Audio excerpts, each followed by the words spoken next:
Hi everyone, स्वागत है आपका आरएस क्रिएशन स्टडी चैनल में। तो आज का हमारा जो टॉपिक है वो है फंडामेंटल राइट्स। ठीक है। तो फंडामेंटल राइट्स को हिंदी में मौलिक अधिकार बोलते हैं और इनको जो है मैग्ना कार्टा नाम से भी जाना जाता है और ये अक्सर एग्जाम में पूछा जाता है। तो जो हमारे फंडामेंटल राइट्स हैं उनका वर्णन हमें जो है हमारे कॉन्स्टिट्यूशन के पार्ट 3 में मिलता है। और पार्ट 3 में भी आर्टिकल 12 से लेकर के 35 के बीच में इनका जो वर्णन है वो विस्तार से मिलता है।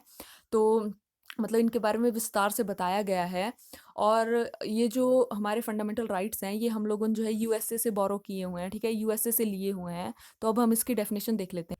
जो फंडामेंटल राइट्स हैं वो बहुत ही इंपॉर्टेंट ह्यूमन राइट्स हैं और ये जो है सबको दिए जाते हैं। ठीक है, ऑल सिटीजन को, चाहे वो किसी भी रिलीजन का हो, कास्ट का हो, जेंडर का हो। ठीक है, तो इन फंडामेंटल राइट्स को देने में कोई भेदभाव नहीं किया जाता है। जैसे इंडिया है तो इंडिया के हर सिटीजन के पास उसके मौलिक अधिकार हैं। ठीक है, और these are equal to freedom, एक तरह से ये हमारी फ्रीडम होती है। ठीक है, these rights are essential for intellectual, moral and spiritual development of citizen. तो एक तरह से ये जो मौलिक अधिकार होते हैं ये हमारी ऑल राउंड डेवलपमेंट करते हैं। ठीक है, तो ये अधिकार हर एक सिटीजन के पास होना बहुत ही इम्पॉर्टेंट है। तो अब हम देख लेते हैं कि हमारे जो इंडियन कॉन्स्टिट्यूशन है उसने हमें कितने फंडामेंटल राइट्स दिए हुए हैं। तो हमारे पास जो है 6 फंडामेंटल राइट्स हैं। ठीक है, इस टाइम तो जो फर्स्ट राइट है हमारा वो है राइट टू इक्वलिटी। तो राइट टू इक्वलिटी मतलब समानता का अधिकार, और इसका वर्णन जो है आर्टिकल 14 से लेकर के 18 के बीच में किया गया है। ये आर्टिकल हम आगे विस्तार से पढ़ेंगे। ठीक है, अभी मैं सिर्फ आपको बता रही हूँ फंडामेंट जो राइट हैं उनको। ठीक है, तो जो नेक्स्ट है वो है राइट टू फ्रीडम, मतलब स्वतंत्रता का अधिकार। इसका वर्णन जो है आर्टिकल 19 से लेकर के 22 के बीच में किया गया है। जो थर्ड है वो है राइट अगेंस्ट एक्सप्लॉयटेशन, मतलब शोषण के विरुद्ध अधिकार। तो इसका वर्णन जो है आर्टिकल 23 से लेकर के 24 के बीच में किया गया है। और जो फोर्थ है वो है right to freedom of religion, मतलब धार्मिक स्वतंत्रता। आप जो है किसी भी रिलीजन को जो है अपना सकते हैं। तो ये जो है आर्टिकल 25 से लेकर के 28 के बीच में इसका वर्णन किया गया है। तो जो फिफ्थ है वो है कल्चरल एंड एजुकेशनल राइट। ठीक है, तो ये है सांस्कृतिक एवं शिक्षा का अधिकार। तो इसका जो वर्णन है वो 29 से लेकर के 30 के बीच में किया गया है। ठीक है, और जो सिक्स्थ है वो है राइट टू कॉन्स्टिट्यूशनल रेमेडीज। तो ये है, इसको हिंदी में बोलते हैं संविधानिक उपचारों का अधिकार। इसका जो वर्णन है वो आर्टिकल 32 से लेकर के 35 के बीच में किया गया है। तो ये जो सिक्स्थ राइट है ये बहुत ही इंपॉर्टेंट है। ये बाकी के जो 5 राइट्स हैं, अगर कोई इनको वायलेट करता है और इनका हनन करता है तो इनको प्रोटेक्ट करता है, क्योंकि इस राइट के तहत हमें जो है डायरेक्ट सुप्रीम कोर्ट या हाई कोर्ट जाने की इजाज़त मिलती है। ठीक है, और हाई कोर्ट और सुप्रीम कोर्ट जो है 5 प्रकार की रिट जारी कर सकता है, जिसके बारे में हम आगे देखेंगे। ठीक है, तो एक और इम्पॉर्टेंट पॉइंट यहाँ पर जो है वो है, इनिशियली जब हमारा कॉन्स्टिट्यूशन बना था तब हमारे पास जो थे 7 फंडामेंटल राइट्स थे, हमें 7 फंडामेंटल राइट्स जो थे दिए गए थे। लेकिन बाद में जो राइट टू प्रॉपर्टी है उसको यहाँ से फंडामेंटल राइट्स से हटा करके कन्वर्ट कर दिया गया लीगल राइट्स में। ठीक है, मतलब कानूनी अधिकार में डाल दिया गया। और ये कब हुआ? 44th कॉन्स्टिट्यूशनल अमेंडमेंट में ये हुआ, जो कि 1978 में हुआ था। ठीक है, तो मौलिक अधिकार वे अधिकार होते हैं जिन्हें संविधान के द्वारा संरक्षण प्राप्त होता है। तो आप पूछेंगे ना कि बाकी अधिकार और फंडामेंटल राइट्स में ऐसा क्या है जो डिफरेंट है?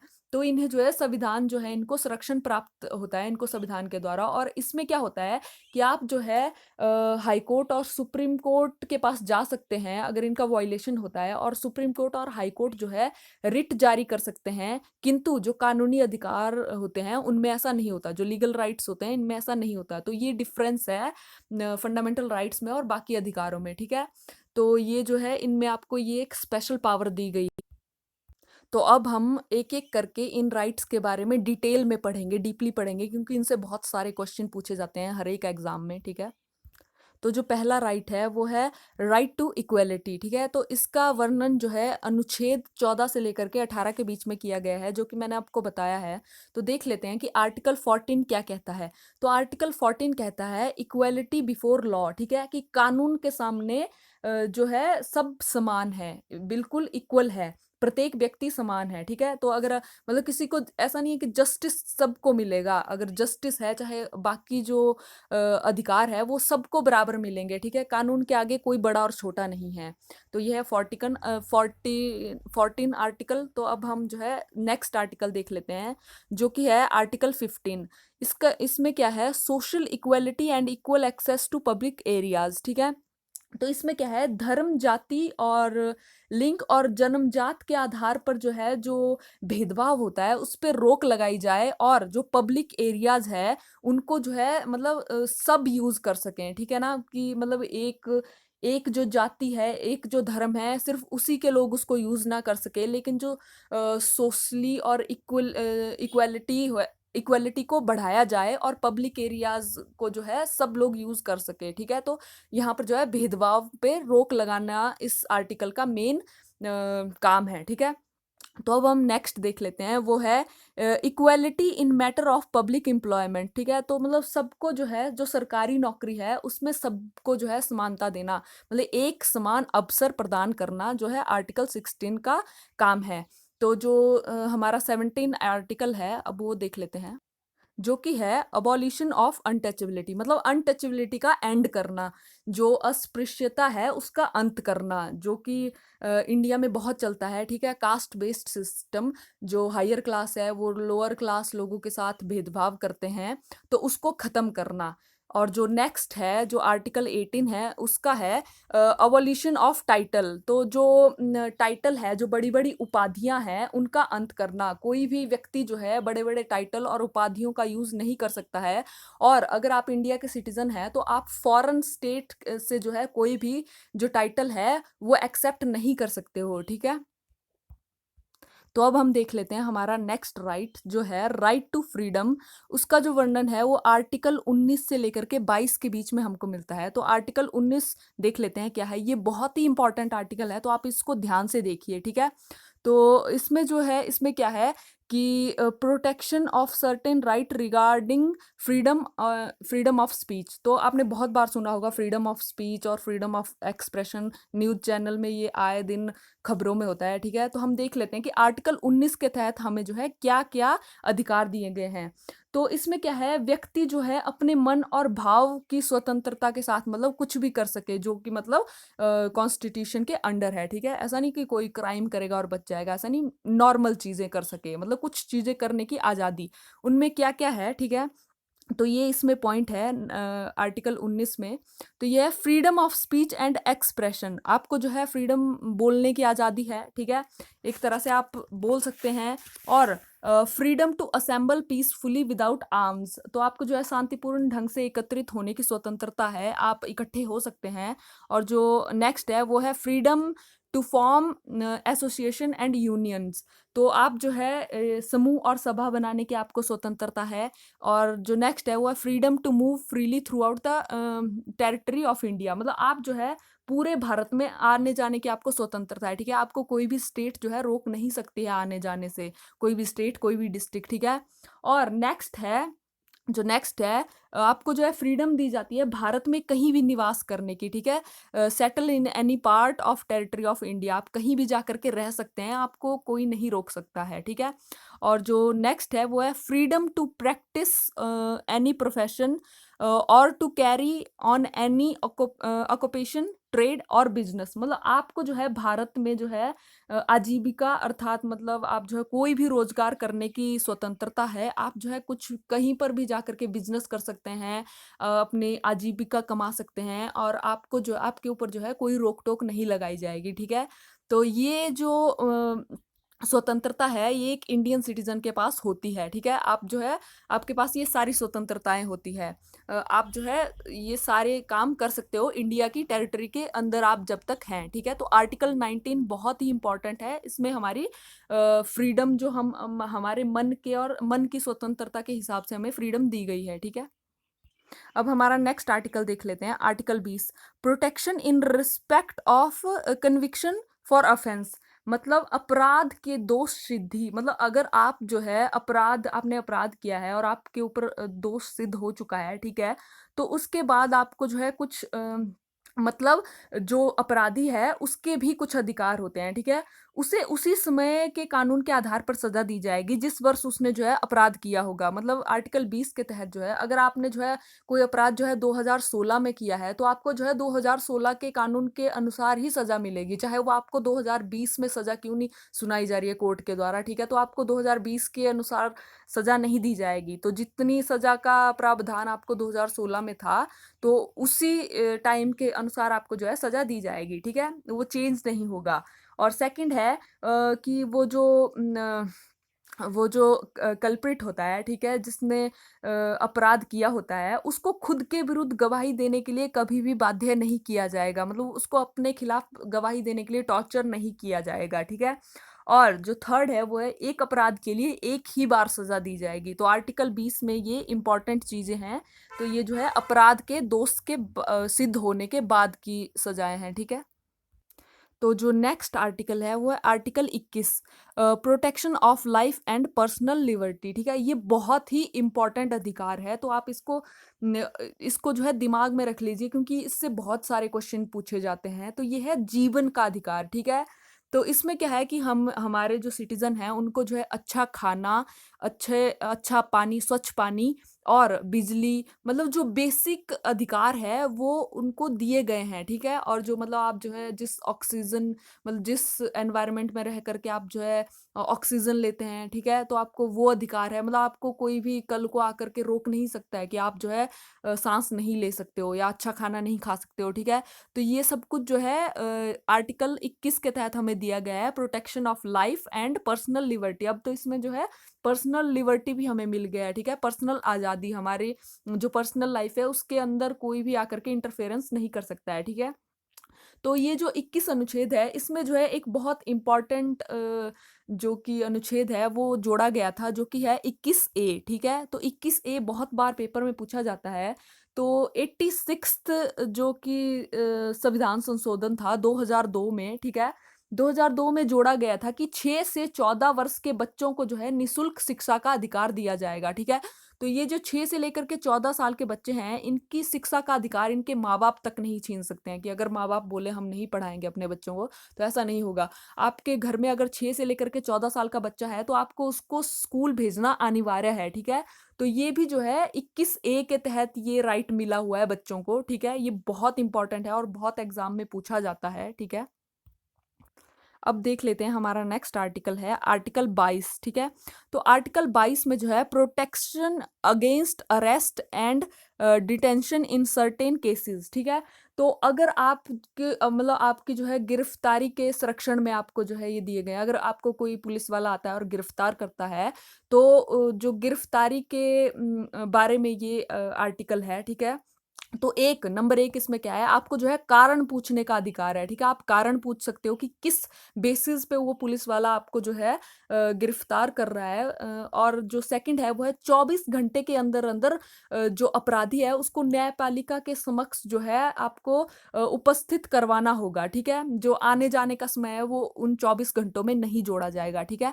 बाकी के 24 घंटों के अंदर-अंदर उसको जो है न्यायपालिका में जो है, मतलब कोर्ट में जो है पेश करवाना होगा, ठीक है। और जो थर्ड है वो है उसे मनपसंद सलाह लेने का अधिकार है। मतलब वो जो है अपना वकील चुन सकता है, मनपसंद जो की सलाह है उससे ले सकता है। मतलब वकील रखने से उसको कोई नहीं रोक सकता है। लीगल जो हेल्प है उसको प्रोवाइड करवाई जाएगी, ठीक है। तो ये जो है, अब आप सोचेंगे कि ये जो 20 और 22 है, ये दोनों बहुत ही पज़लिंग वाले हैं, ठीक है? ये दोनों कई बार हमें जो है पज़ल करते हैं बहुत ज़्यादा। तो आप 20 के तहत आप देख सकते हो कि पहले आप जो है आप इसको ऐसे याद रख सकते हो, पहले आप अपराध करोगे, ठीक है? ये अपराध के दोष सिद्धि के बारे में है। और नीचे वाला है, अगर आप अपराध करोगे तभी तो आपको कोई गिरफ्तार करने के लिए आएगा ना। तो पहले अपराध वाला आएगा और बाद में जो है जो 22 है वो जो है गिरफ्तारी वाला आएगा। तो आप इसको ऐसे याद रख सकते हैं, ठीक है। तो जो नेक्स्ट राइट है हमारा वो है राइट अगेंस्ट एक्सप्लॉयटेशन। मतलब अगर कोई आपका शोषण करता है, आपके साथ बुरा व्यवहार करता है, ठीक है। जैसे कि इसमें क्या आता है कि आर्टिकल 23 में जो है ये है कि आप जो है मानव व्यापार हो गया, ठीक है। मानव व्यापार हो गया, फोर्स्ड लेबर हो गया, जो बंधुआ मजदूरी है उसके ऊपर रोक, और जो मतलब अगर ऐसी कोई क्रुएलिटी होती है मानव के विरुद्ध, जैसे कि आप इंसानों का व्यापार कर रहे हो या फिर उनसे बंधुआ मजदूरी करवा रहे हो, जबरदस्ती कोई काम करवा रहे हो, तो उसके ऊपर रोक जो है आर्टिकल 23 के तहत है, ठीक है। तो आर्टिकल 23 और 24 मिलते जुलते हैं। जो 24 है उसमें जो है prohibition of employment of children in factories, ये जो है स्पेशली बच्चों के लिए है, ठीक है। तो जो 14 वर्ष से कम उम्र के बच्चे हैं, ठीक है, उन बच्चों को जो है कहीं भी कारखानों में या फिर फैक्ट्रियों में जो है काम करने से रोक लगाया गया है इस आर्टिकल के तहत। आप जो है 14 साल से कम उम्र के बच्चों को जो है ऐसे खतरनाक जगहों पे काम नहीं करवा सकते हो, ठीक है। आप उनसे मजदूरी नहीं करवा सकते हो, मतलब एक तरह से बाल मजदूरी पर रोक के लिए जो है ये आर्टिकल है, और ये बहुत इंपॉर्टेंट आर्टिकल है, काफी बार पेपर में पूछा जाता है, ठीक है। तो अगर आप इन दोनों में कंफ्यूज होंगे तो आप देख सकते हो कि ये 24 है, आर्टिकल 24, और 24 में जो है क्या है, 14 साल से कम उम्र के बच्चों के लिए। तो आप जो है 4 याद रख सकते हो कि 14 साल से कम उम्र के बच्चों के लिए कौन सा वाला आर्टिकल था, ठीक है। तो अब हम नेक्स्ट देखते हैं। तो जो हमारा नेक्स्ट राइट है वो है right to freedom of religion, और इसका जो वर्णन है वो अनुच्छेद 25 से लेकर के 28 के बीच में किया गया है, ठीक है। तो हम देखेंगे पॉइंट वाइज पॉइंट।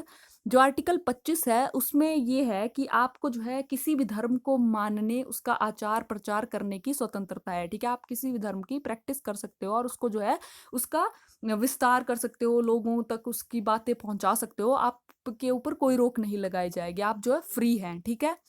तो जो आर्टिकल 26 है वो है freedom to manage religious affair, मतलब धार्मिक प्रबंधन करने की, मतलब अगर आप कोई ग्रुप चला रहे हो धार्मिक, ठीक है, तो आपको जो है उसको मैनेज करने के लिए आप जो फ्री हो, ठीक है, आपके ऊपर कोई रोक टोक नहीं लगाई जाएगी, ठीक है। तो जो आर्टिकल 27 है वो कहता है freedom as to payment of taxes for promotion of any particular religion, ठीक है। तो आपको जो है टैक्सेस, जो टैक्स होते हैं उनसे भी छूट मिलती है, छूट मिलती है, ठीक है। इसको बोलते हैं धार्मिक संपोषित। तो इसमें जो है आपको अगर आप कोई धार्मिक कार्य कर रहे हो तो वहां पर आपको जो है टैक्सेस में छूट मिलती है, ठीक है। अगर आप प्रमोशन कर रहे हो किसी पर्टिकुलर रिलीजन की तो आपके ऊपर ज्यादा टैक्स नहीं लगाए जाएंगे, ठीक है। धार्मिक कामों में टैक्स में जो है छूट दी जाती है, ठीक है। तो जो नेक्स्ट है वो है आर्टिकल 28, ठीक है, freedom as to attendance at any religious instruction, ठीक है। तो आप जो हो मतलब धार्मिक शिक्षा ले सकते हो, कहीं भी उपासना में उपस्थित हो सकते हो, मतलब आप रिलीजियस कोई भी काम होते हैं उनमें आप जो है आपको आज़ादी है, आप जो मर्जी करना चाहे रिलीजियस एरिया में, अगर आप जो है उस रिलीजन में मानते हैं तो आपको वो स्वतंत्रता है, ठीक है। आपको जो है जबरदस्ती वहां पर कोई नहीं लेके जाएगा, लेकिन आपके साथ जबरदस्ती भी नहीं की जाएगी कि आप वहां नहीं जा सकते हो और धार्मिक शिक्षा नहीं ले सकते हो, ठीक है। लेकिन इस आर्टिकल के तहत जो गवर्नमेंट इंस्टीट्यूशन है उनमें किसी भी प्रकार की धार्मिक शिक्षा नहीं दी जाएगी, ठीक है, ऐसा भी है। जो गवर्नमेंट इंस्टीट्यूट है, मतलब जो गवर्नमेंट स्कूल है या फिर जो नॉर्मल स्कूल होते हैं, उनमें इस प्रकार की कोई भी शिक्षा नहीं दी जाएगी जो धार्मिक शिक्षा है, ठीक है। तो उनमें जो है आपको जो है नॉर्मल शिक्षा दी जाएगी जो कि बच्चों को दी जाती है। तो ये है आर्टिकल 28। तो इसमें सब जो थी रिलीजन से, रिलीजन बेस्ड बातें थी। अब नेक्स्ट देखते हैं। तो जो नेक्स्ट आर्टिकल है वो है कल्चरल एंड एजुकेशनल राइट्स। इसका जो वर्णन है वो अनुच्छेद 29 से लेकर के 30 के बीच में मिलता है, ठीक है।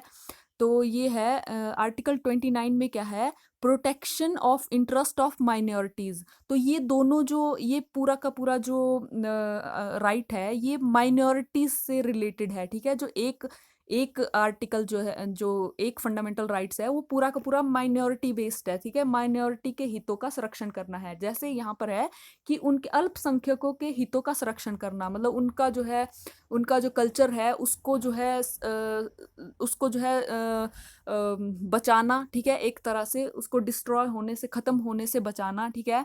तो जो प्रोटेक्ट करना मतलब एक तरह से उसको। और जो आर्टिकल 30 है उसके तहत जो है जो राइट ऑफ माइनॉरिटी, जो माइनॉरिटी है उनको राइट दिया गया है कि वो लोग जो है एस्टेब्लिश कर सकती है एजुकेशनल इंस्टीट्यूट, मतलब वो जो है अपने इंस्टीट्यूट खोल सकती हैं, ठीक है। जो माइनॉरिटी वाले इंस्टीट्यूट है वो खोल सकती है और अपने कल्चर को जो है बढ़ा सकती है, बढ़ावा दे सकती है, उसको ख़त्म होने से बचा सकती है, ठीक है। तो ये जो है ये दोनों जो आर्टिकल है ये माइनॉरिटी के बारे में है, तो अक्सर इससे जो है क्वेश्चन आते हैं एग्जाम में, ठीक है। तो जो हमारा नेक्स्ट राइट है वो है sixth right, right to constitutional remedies, ठीक है, संवैधानिक उपचारों का अधिकार। तो ये जो राइट है ये बहुत ही इंपॉर्टेंट राइट है, ठीक है। अगर ऊपर दिए हुए किसी भी अधिकार का हनन होता है, ठीक है, तो हम जो है मतलब अगर इंडिविजुअल को लगता है कि उसके अधिकारों का हनन किया जा रहा है या फिर उनको वायलेट किया जा रहा है, उसको जो है उनसे वंचित किया जा रहा है, तो जो पर्सन है वो सीधा सुप्रीम कोर्ट के पास जा सकता है जस्टिस के लिए, ठीक है। और तो वो जो है सुप्रीम कोर्ट चाहे हाई कोर्ट जाकर अपील दायर कर सकता है, किसी भी कोर्ट में जा सकता है, ठीक है। वैसे पहले तो हाई कोर्ट में जाना चाहिए, क्योंकि वैसे जा तो आप डायरेक्ट सुप्रीम कोर्ट भी सकते हो, लेकिन सुप्रीम कोर्ट वहां पर आपसे पूछता है कि आप हाई कोर्ट के पास पहले क्यों नहीं गए, और आपको जो है कारण बताना पड़ता है, ठीक है। यह अनुच्छेद हमें ऐसा करने का अधिकार देता है कि हम जो है कोर्ट के पास जा सके, ठीक है। इस अधिकार को जो है B.R. अम्बेडकर ने जो है भारतीय संविधान की आत्मा कहा है। तो ये बहुत ही बार क्वेश्चन पूछा जाता है कि B.R. अम्बेडकर ने जो है भारतीय जो किस राइट को जो है आत्मा कहा है, ठीक है, संविधान की आत्मा कहा है, या फिर बहुत बार ये क्वेश्चन पूछा जाता है। तो ये बहुत इंपॉर्टेंट पॉइंट है, तो आई होप आप इसको याद रखेंगे। तो अगर आपके अधिकारों का हनन होता है, जैसा कि मैंने आपको बताया, तो आप जो हो सुप्रीम कोर्ट के पास जा सकते हो। तो सुप्रीम कोर्ट के पास आप जो है आर्टिकल 32 के तहत जा सकते हो, ठीक है।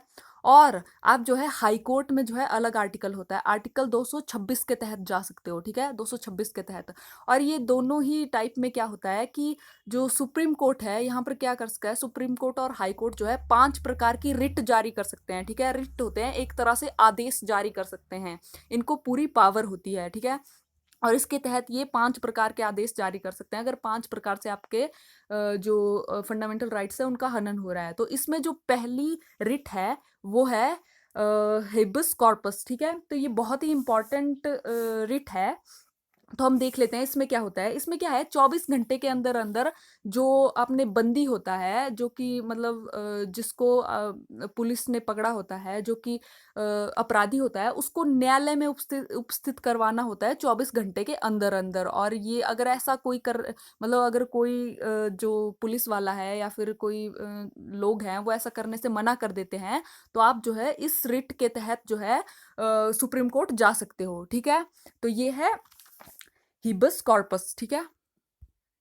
अब हबिस कॉर्पस के बाद जो है जो सेकंड है वो है मैंडेमस। तो मैंडेमस में क्या होता है, मैंडेमस को कहते हैं परमादेश, ठीक है, एक तरह से ये परमादेश बोलते हैं इसको हिंदी में।